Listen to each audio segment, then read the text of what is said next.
कोई फर्क नहीं पड़ेगा अमित टाइप कास्टिंग से। मैं बार बार बोल रहा हूं, टाइप कास्टिंग आस्की ही देती है, टाइप कास्टिंग कभी फेस वैल्यू नहीं देती है। करके देखते हैं ना अपन प्रैक्टिकली, देखो आप।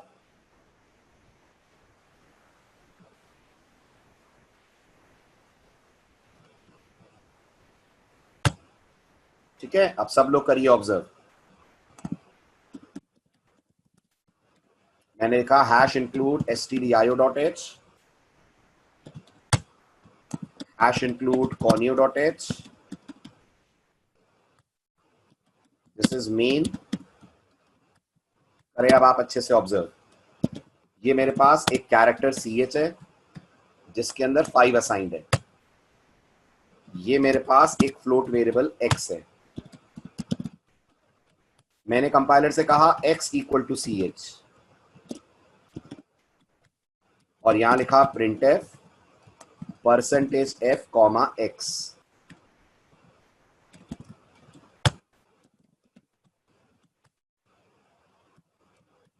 इसका प्रैक्टिकल रन करा कोड, स्क्रीन पे चेक करिए क्या प्रिंट हो रहा है। टाइप करिए अपना अपना आंसर।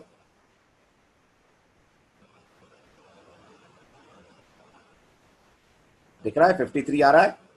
आपको लग रहा था टाइप कास्टिंग कर दें, चलिए कर देता हूं मैं इस ch के आगे int लगा देता हूं, इस उम्मीद के साथ कि मुझे 5 का 5 मिलेगा। बट मेरी गलतफहमी है, अगर मैं ऐसा सोच रहा हूं ये मुझे 5 नहीं देगा, ये अभी भी मुझे 53 ही देगा, जबकि हमें स्टैक में 5 पास करना है। तो उसके लिए जो ट्रिक है वो ये है, आप ch में से 48 सब्ट्रैक्ट कर दीजिए। आप नोटिस करिए आपको 5.00 मिल जाएगा। मिल गया? Are you getting this?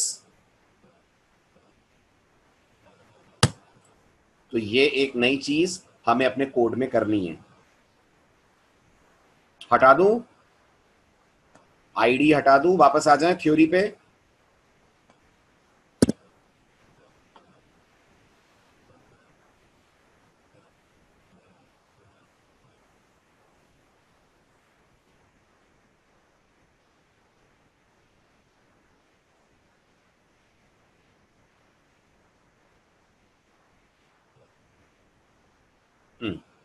Now coming back to the code.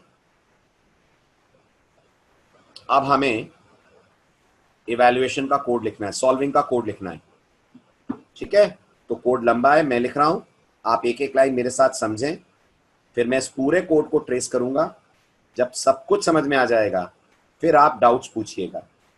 एक बात, दूसरी बात, हम लोग सॉल्व का कोड लिखने जा रहे हैं और हम ये मानकर चल रहे हैं सॉल्व का कोड लिखते वक्त कि जो बाकी फंक्शंस हमने डिक्लेयर करे थे हम उन्हें डिफाइन कर चुके हैं। ध्यान से मेरी अगली बात सुनिएगा, हम सॉल्व का कोड लिखने जा रहे हैं और हम ये एज्यूम करके चल रहे हैं कि जो बाकी के फंक्शंस हैं, push, pop, is operand and calculate, ये हमने बना लिए हैं। हम सीधे सॉल्व के अंदर से इन्हें कॉल करने जा रहे हैं।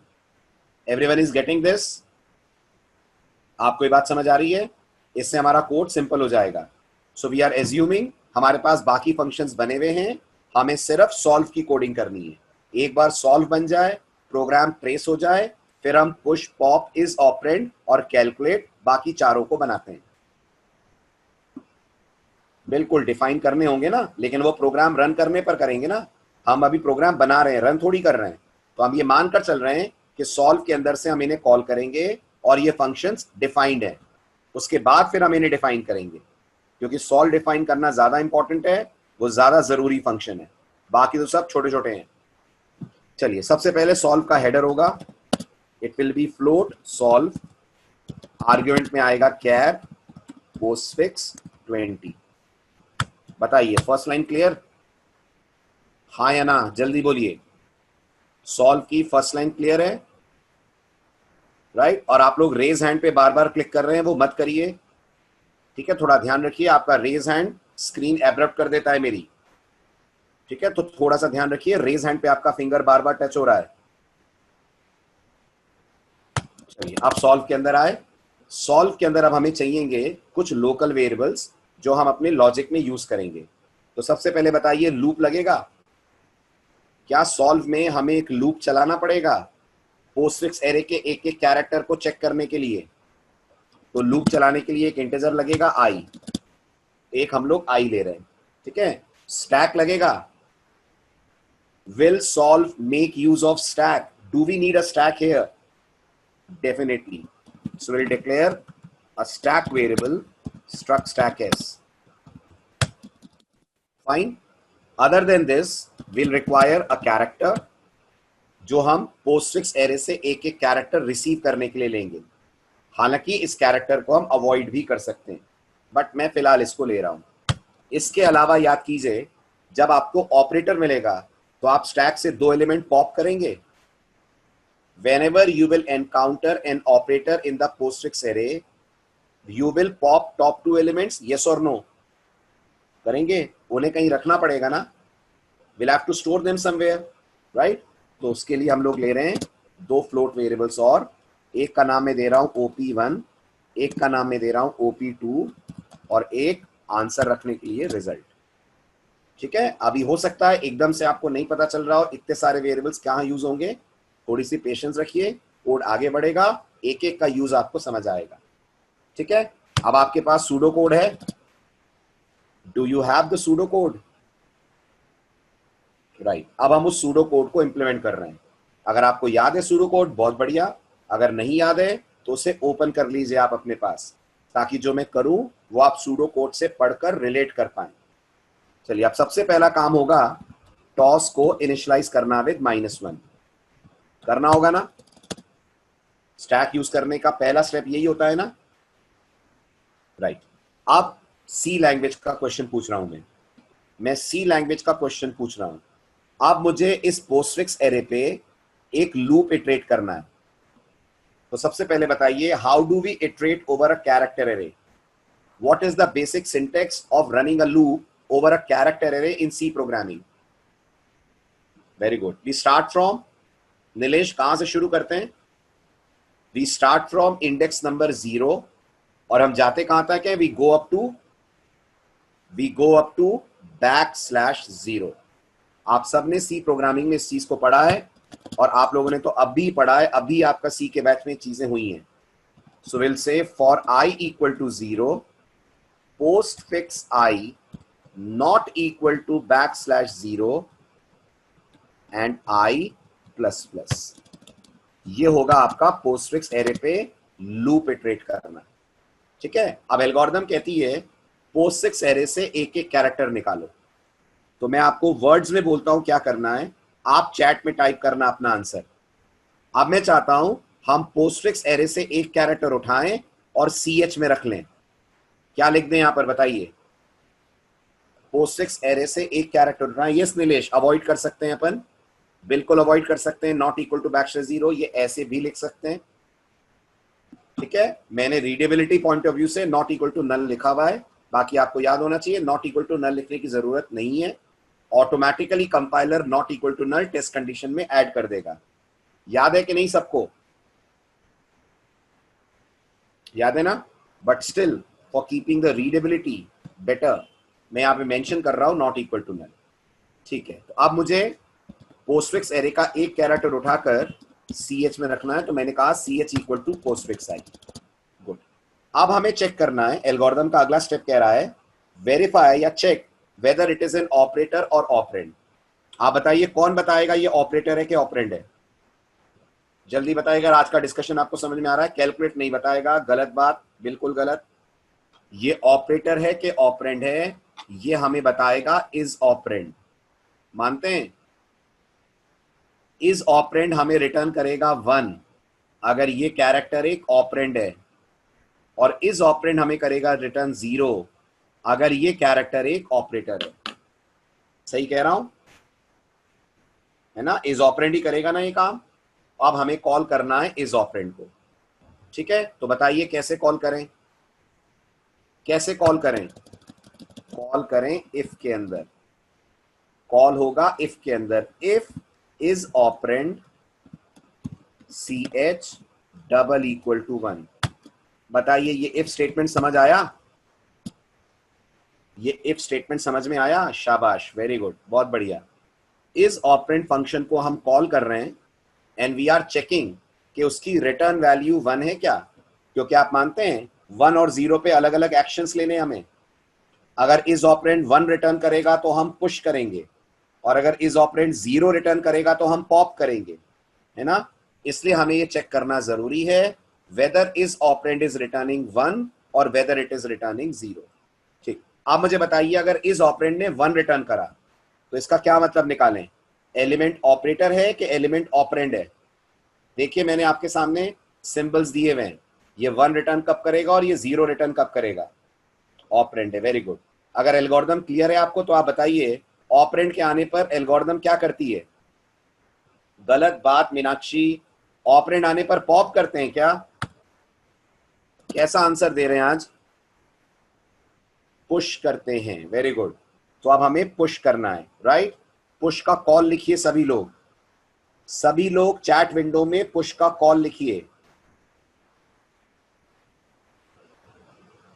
नहीं नीलेश, सेमीकोलन तब नहीं आता जब कॉल इफ के अंदर करते हैं।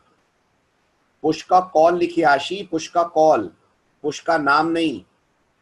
थोड़ी सी गलती कर रहे हैं सब लोग, थोड़ी सी गलती कर रहे हैं, अभी जो पढ़ाया आप भूल गए। प्रशांत एस डॉट पुश नहीं बेटा, एस ऑब्जेक्ट नहीं है, स्ट्रक्चर वेरिएबल है। एस डॉट पुश C++ में लगेगा। Very good Pushkar, very good निशान, वेरी गुड। योगेश आप भूल रहे हैं कुछ, श्रीराम आप भी कुछ भूल रहे हैं। अब भी अपन ने डिस्कस करा है, just now we have discussed. अगर CH को ऐसे पास कर दिया तो आस्की पास होगी। यस, आप लिखेंगे पुश पैरेंथेसिस के अंदर address of S comma CH -48। समझ आ रहा है? अगर सिर्फ CH लिखेंगे तो आस्की पास हो जाएगी। Will have to pass CH -48, या बिल्कुल सही आशी CH माइनस सिंगल कोट 0, वो भी चलेगा, राइट। और it could be push address of S comma CH minus single quote 0, ये भी चलेगा। बताइए समझ आया? इफ की बॉडी क्लियर हुई? गुड। तो ये हो गया इफ का काम। ठीक, अब मुझे बताइए अगर इस इफ में नहीं गए तो इसका क्या मतलब लें? क्या मान सकते हैं जो हमें एलिमेंट मिला है वो एक ऑपरेटर है? मान सकते हैं ना? Very good. तो एल्स आएगा, इसके बाद एल्स लगेगा। गुड। आप बताइए अगर ऑपरेटर है तो एल्गोरिथम क्या करने को कहती है? पॉप करो। Very good. कितनी बार पॉप करो? 2 बार पॉप करो, राइट। अब इसमें भी एक ट्विस्ट है जो मैंने आपको लास्ट लेक्चर में बता दिया था, आई होप आपको याद होगा। इमेजिन करिए एक्सप्रेशन है आपकी 5 2 अपॉन, ये आपका पोस्टफिक्स एरे के अंदर का डेटा है। सोचिए जब आप स्टैक में पुश करेंगे तो पहले 2 पुश होगा कि पहले 5 पुश होगा? स्टैक में पहले 5 पुश होगा ना, उसके ऊपर 2 पुश होगा, करेक्ट। अब जब आप पॉप करेंगे तो आप बताइए फर्स्ट ऑपरेंड कौन है और सेकंड ऑपरेंड कौन है? फर्स्ट ऑपरेंड कौन है? फर्स्ट ऑपरेंड 5 को होना चाहिए ना बेटा, 5 should be the first operand ना, right. This should be considered as first operand, this should be our OP1 and this should be OP2। Are you getting this? उल्टा प्रियांशु, उल्टा उल्टा, पहले OP2 में रखेंगे फिर OP1 में रखेंगे। हम चाहते हैं ना 2 OP2 में आए और 5 OP1 में आए, तभी तो ये OP1 अपॉन OP2 करेंगे तो 5 अपॉन 2 बनेगा। Are you getting this? सब लोग समझ रहे हैं इस बात को? तो जब हम पॉप कॉल करेंगे तब हमें थोड़ा ध्यान रखना पड़ेगा ऑर्डर का। So will write OP2 equal to pop address of S and then OP1 equal to pop again address of S. Is it clear? पहले OP2 और फिर OP1 क्यों आ रहा है? नहीं तो कैलकुलेशंस गलत हो जाएंगे। कौन से ऑपरेटर्स के लिए? कैलकुलेशन कौन से ऑपरेटर्स के लिए गलत हो जाएंगे? अपॉन सभी के लिए नहीं होंगे अभय, अभय सभी के लिए नहीं होंगे। आप सोचो प्लस के लिए नहीं होंगे, मल्टीप्लाई के लिए नहीं होंगे, लेकिन मॉड अपॉन और माइनस के लिए कैलकुलेशंस बिगड़ जाएंगे। अभय समझ आई बात है ना? तो हमको सेफ रहना है, अपन चाहते हैं सबके लिए कैलकुलेशन सही चले, तो पहले OP2 फिर OP1 में पॉप करके रिजल्ट रखिए। अब इसके बाद हमें कैलकुलेट कॉल करना है ना? बताइए, अब ये कॉल करना है, करेक्ट? क्या क्या देंगे हम इसे क्या क्या भेजेंगे? जल्दी जवाब दीजिए। हम इस कैलकुलेट को क्या क्या पास करेंगे? वेरी गुड, OP1 पास करेंगे, OP2 पास करेंगे और CH पास करेंगे, है ना? कैलकुलेट कुछ रिटर्न करेगा, कैलकुलेट कुछ रिटर्न करेगा, यस। वो हम रखेंगे एक वेरिएबल में, और जो कैलकुलेट से रिटर्न हुआ उसे वापस स्टैक में पुश कर देंगे, ठीक है? कैलकुलेट कॉल करेंगे, कैलकुलेट को दोनों फ्लोट और कैरेक्टर पास करेंगे, कैलकुलेट हमें जो वापस देगा वो हम वापस स्टैक में पुश कर देंगे। मानते हैं? एग्री कर रहे हैं आप इन स्टेप्स पे? बताइए, कैलकुलेट का कॉल बताइए, कैलकुलेट का कॉल बताइए।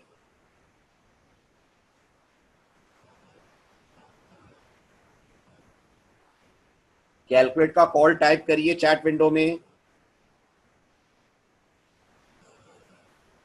वेरी गुड आकृति, बिल्कुल सही, बहुत बढ़िया। Result equal to calculate OP1 comma OP2 comma CH,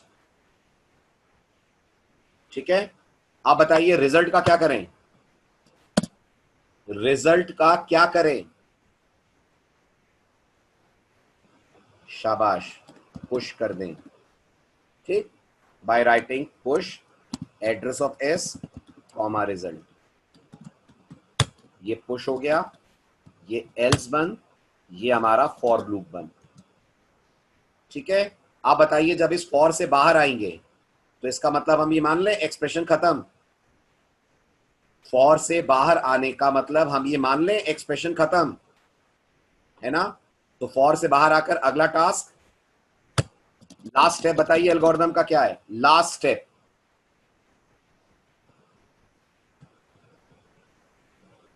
very good, last step है जो स्टैक के अंदर फाइनल आंसर है उसे आप पॉप कर लीजिए और रिजल्ट में रिसीव करके इस रिजल्ट को रिटर्न करा दीजिए। This completes the solve function. अब अपन सॉल्व को करते हैं ट्रेस, ताकि आपको इसकी पूरी वर्किंग क्लियर हो जाए। स्टार्ट करें, सॉल्व का ट्रेस स्टार्ट करें, ठीक है? अब मैंने आपको लास्ट लेक्चर में एक नंबर्स वाली पोस्टफिक्स एक्सप्रेशन दी थी ना, जब हमने एल्गोरिथम को ट्रेस करा था। जरा वो एक्सप्रेशन वापस दीजिए चैट विंडो में मुझे, वो एक्सप्रेशन चैट विंडो में टाइप करिए अगर आपके पास है तो।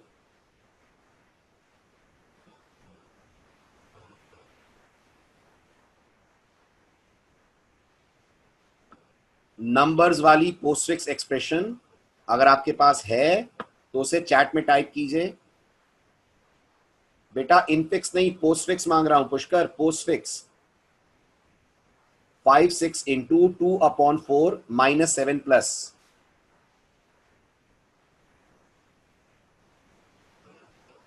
तो ये हमारा पोस्टफिक्स एरे है, इमेजिन कीजिए।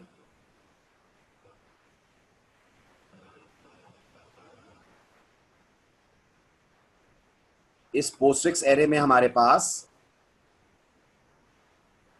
5 6 इंटू 2/4 -7 प्लस ये एक्सप्रेशन स्टोर्ड है। 5 6 इंटू 2/4 -7 प्लस, और लास्ट में इस एरे में है \0। ये इस एरे के इंडेक्सेस हैं। ये हमारा पोस्टफिक्स एरे है और ये सब के सब एज अ कैरेक्टर स्टोर्ड है।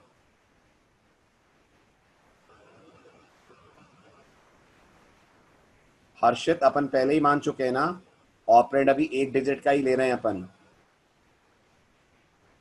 ठीक है। आगे चलकर इस ड्रॉबैक को सॉल्व करेंगे, ठीक है। अब इसका आंसर बताइए क्या आया था।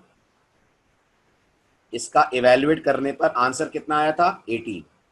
तो अगर हमारी एल्गोरिथम सही है, हमारा इंप्लीमेंटेशन सही है, तो हमारे कोड का भी आंसर 18 आना चाहिए, ठीक है। So let's trace the code. ये हमारे पास स्टैक है, ध्यान दीजिएगा, फिलहाल एम्प्टी है। टॉस की पोजीशन फिलहाल -1 पे है, ठीक है। ये हमारे पास ch नाम का वेरिएबल है और ये i है जो इस एरे के ऊपर ट्रैवर्स हो रहा है। आप मुझे बताइए, जब कंडीशन चेक होगी postfix i not equal to null, condition true है कि फॉल्स है,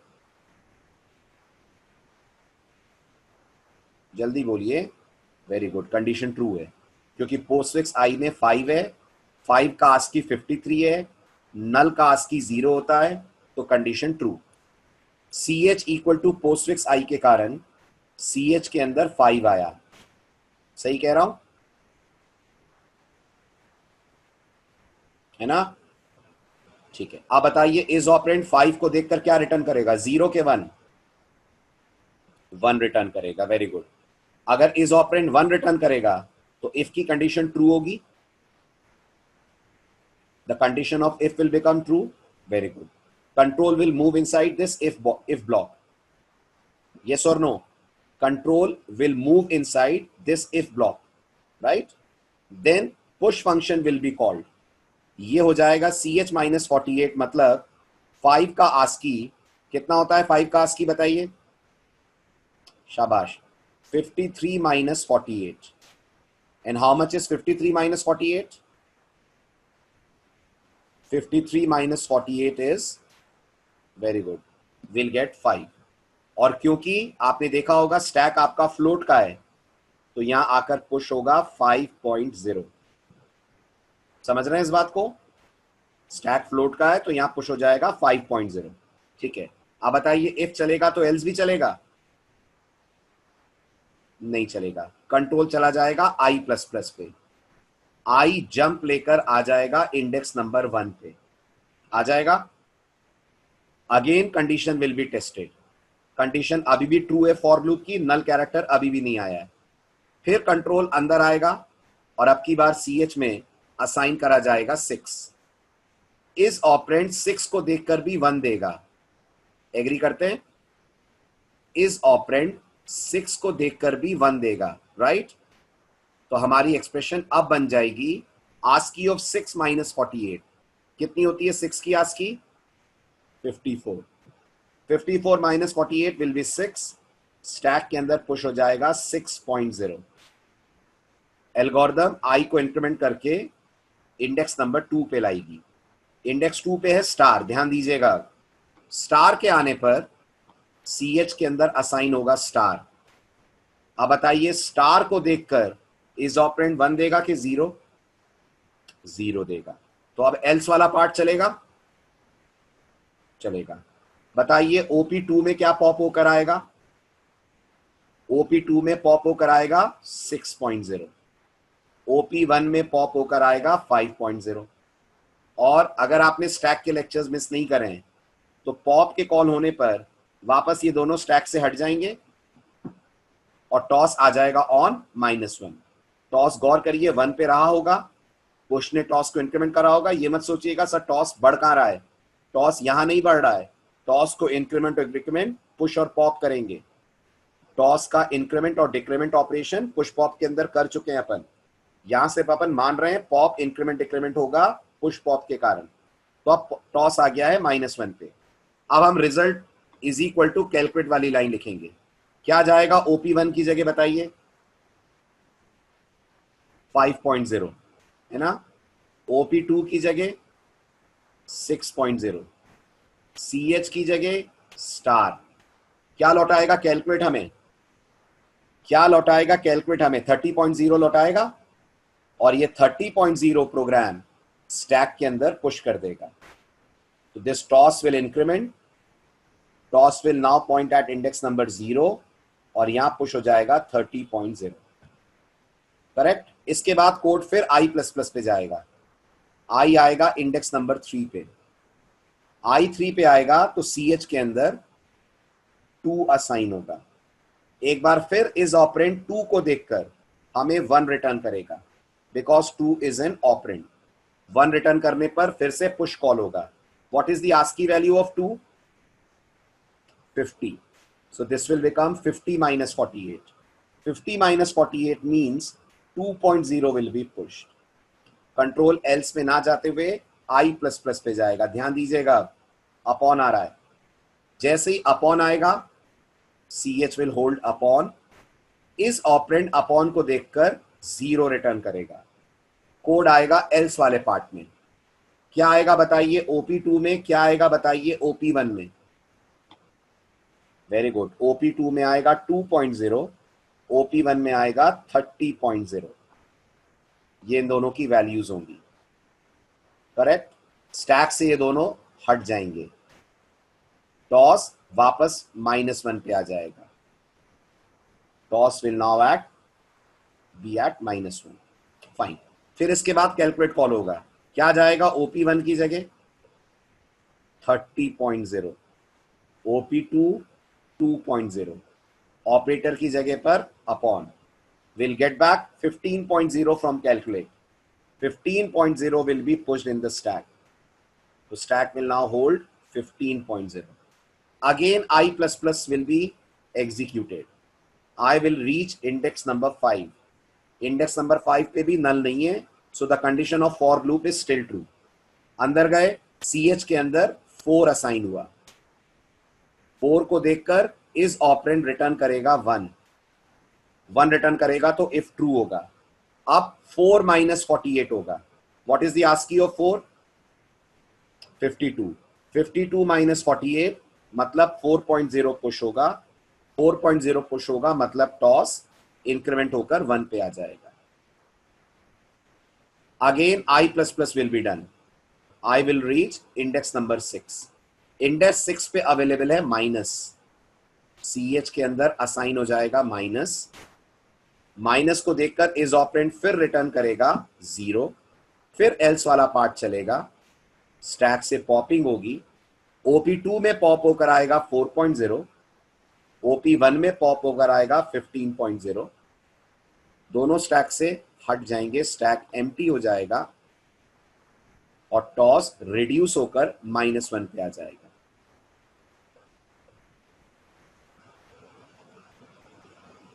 this is toss. Calculate call होगा। इस बार कैलकुलेट को पास होगा OP1 की जगह 15.0, OP2 की जगह 4.0, ऑपरेटर पास होगा माइनस। ठीक। कैलकुलेट हमें रिटर्न करेगा 15.0 माइनस 4.0 विच इज 11.0, जो हम रिजल्ट में रिसीव करेंगे और स्टैक में पुश कर देंगे। Again I plus plus will be done. I will reach at index number 7। CH के अंदर असाइन हो जाएगा इंडेक्स 7 पे जो कैरेक्टर है, विच राइट नाउ इज 7। इस ऑपरेंड 7 के लिए फिर से 1 देगा। फिर से सॉल्व होगा CH minus 48। 7 की आस्की होती है 55। It will become 55 minus 48, that will give us 7। Stack में पुश हो जाएगा 7.0। Again i will be incremented. I will reach index number 8। Index 8 पे we are having plus operator. CH के अंदर असाइन हो जाएगा plus. Again is operand CH को देखकर 0 रिटर्न करेगा। कोड आ जाएगा एल्स वाले पार्ट में। एल्स वाले पार्ट में आने के बाद पॉपिंग स्टार्ट होगी। OP2 में पॉप होकर आएगा 7.0, OP1 में पॉप होकर आएगा 11.0। देन कैलकुलेट कॉल होगा। कैलकुलेट को हम भेजेंगे 11.0 और 7.0 और इनके साथ ऑपरेटर भेजेंगे प्लस। हमें वापस मिलेगा 18.0, जो स्टैक में पुश हो जाएगा क्योंकि स्टैक दोनों एलिमेंट्स के पॉप होने से खाली हो गया था। टॉस बढ़कर 0 पे आएगा और यहां पुश होगा 18.0। आई प्लस प्लस आई को भेज देगा नल कैरेक्टर पे। नल कैरेक्टर पे आते ही फॉर लूप की टेस्ट कंडीशन फॉल्स हो जाएगी। Control will jump out of the loop. After coming out of the loop pop will be called.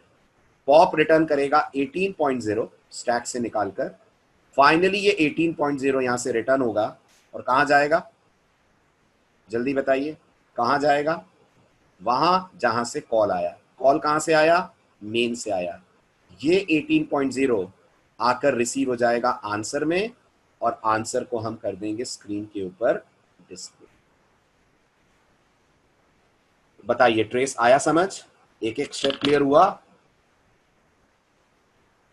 ठीक है। अब आपका आज का असाइनमेंट, आपका आज का असाइनमेंट है इन चारों फंक्शंस को डिफाइन करके लाना। ठीक है, तो जब आप नेक्स्ट लेक्चर में आए तो मुझे पुश, पॉप, इज ऑपरेंड और कैलकुलेट का कोड चाहिए। यही आपका आज का असाइनमेंट है। इसी पे अपन अगला लेक्चर स्टार्टिंग से शुरू करेंगे इन चार फंक्शनों के डिस्कशन से। राइट? ठीक है, इसमें भी पुश पॉप आपको पता है वो बिल्कुल वैसे ही है जैसे आप बना चुके हैं। दिमाग सिर्फ आपको इज ऑपरेंड और कैलकुलेट पे लगाना है। नेक्स्ट क्लास सेम टाइम पे है, अगले वीक से टाइम आपका चेंज हो रहा है। बस एक क्लास और आ जाइए सैटरडे, नेक्स्ट वीक से हम लोग चेंज कर देंगे आफ्टर राखी। ठीक है,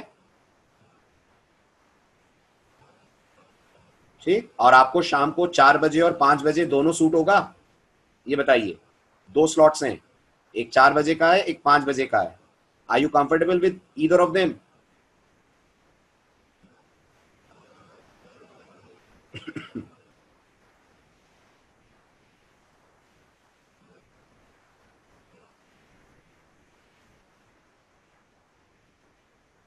yes Amit, data structure through C in depth. ठीक है, मैं सैटरडे कंफर्म करता हूं टाइम आपका। ठीक है, we are just framing up the timings, तो will let you know on Saturday. Saturday आपको इसी टाइम पे आना है। From next week timing will change.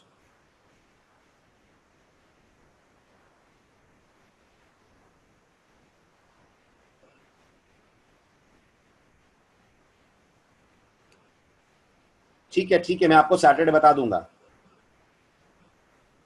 Ayush, सी का बैच खत्म होने वाला है नेक्स्ट वीक। सी का जो बैच है ना वो नेक्स्ट वीक खत्म हो जाएगा। ठीक है, उसके स्लॉट पे हम डीएस को ला सकते हैं। सी प्लस प्लस तो एमडब्ल्यूएफ में चल रही है ना। अरे आप परेशान मत हो, बैच तो मुझे लेने हैं ना, आपसे ज्यादा टेंशन मुझे है। क्लैश करेगा तो मैं कैसे लूंगा 2 बैच एक साथ, ये भी तो सोचो। आप क्यों परेशान हो रहे हो? मुझे लेने हैं ना, क्लैशिंग में देख लूंगा। आप तो अपना टाइमिंग बताओ, आप 4 बजे और 5 बजे दोनों में कंफर्टेबल हैं? ठीक है, मैं सैटरडे कंफर्म करता हूं आपका बैच का टाइमिंग। सैटरडे फिलहाल 9:30 पे ही आना है। ओके, चलिए स्क्रीनशॉट्स ले लीजिए आप।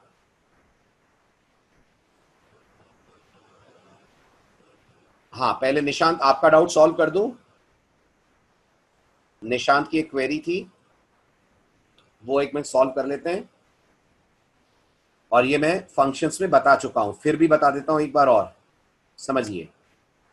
अगर आपने सी लैंग्वेज में लिखा a इज इक्वल टू 10, 20, 30 तो क्या होता है, और अगर आपने सी लैंग्वेज में लिखा a is equal to parenthesis में 10, 20, 30 तो क्या होता है? तो जवाब इसका यह है कि इस वाले केस में a विल बिकम 10, इस वाले केस में a विल बिकम 30। ऐसा क्यों हो रहा है? उसका रीजन, जब इस एक्सप्रेशन को कंपाइलर देखेगा तो उसे यहां पर 2 ऑपरेटर्स नजर आएंगे। कौन कौन 2 ऑपरेटर? असाइनमेंट और कॉमा। बहुत से लोगों को लगता है कॉमा भी ऑपरेटर होता है क्या?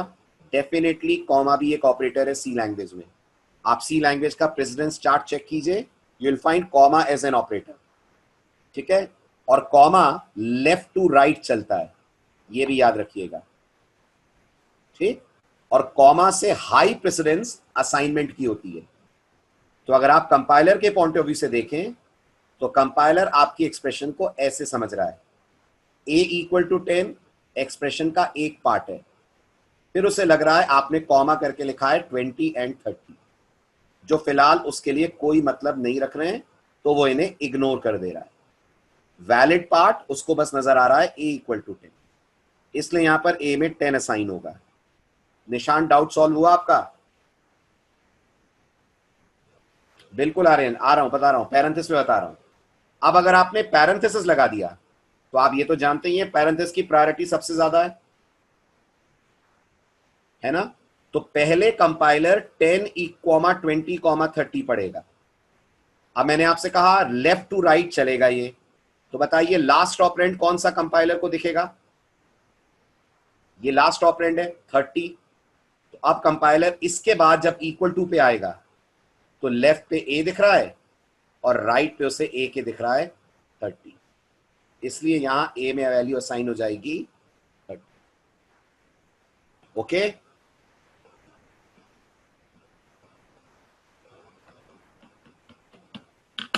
निशांत हो गया doubt solve?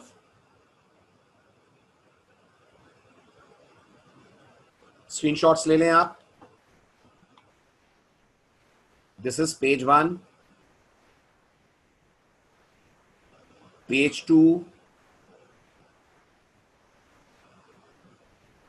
Page 3, this is page 4, page 5, हो गया? Yes, Sriram, they do have ASCII value. Every character has an ASCII value. Every character has an ASCII value. Not only operators, even other symbols which are not operators, they also have an ASCII value. Yes, Pushkar मैं share कर दूंगा screenshots. ठीक है, तो आइए Saturday same time लेते हैं इससे आगे।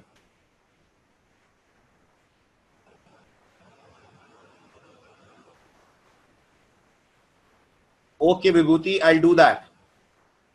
विभूति मैं स्टैक जावा में आपको स्टैक समझा दूंगा, थोड़ा सा अपन इसमें कंफर्टेबल हो जाए उसके बाद, राइट? एक दिन रुक जाइएगा आप क्लास के बाद, आई डू दैट।